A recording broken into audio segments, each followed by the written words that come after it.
here three tubes, three test tubes. I've got a boiling tube, I have a test tube, and I've got a very small sort of micro test tube. And it's fairly obvious that these will hold different amounts of liquid. If I fill this one up,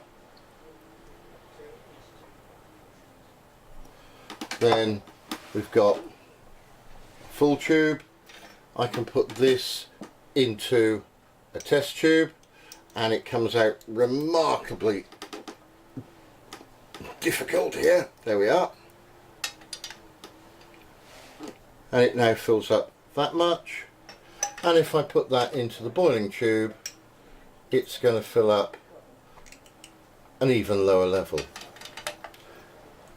And it's water levels we're trying to have a look at in these series of experiments.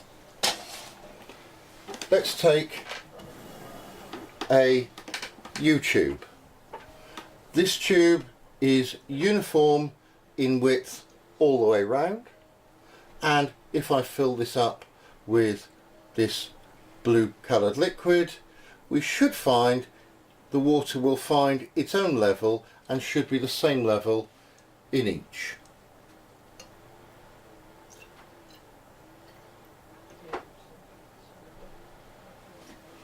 And there you can see it's the same level, same width, and that's what we'd expect.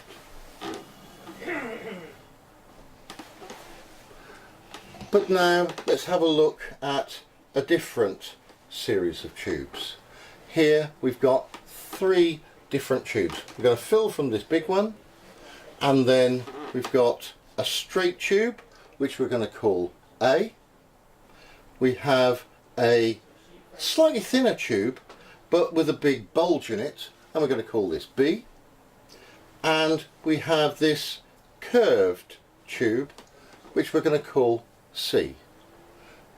Now what I'm going to do is I'm going to fill this up with this blue liquid, and we're going to see what happens. And what I want you to do is to choose whether it's going to fill up to this level first with A, or with the tube with the bulge, B,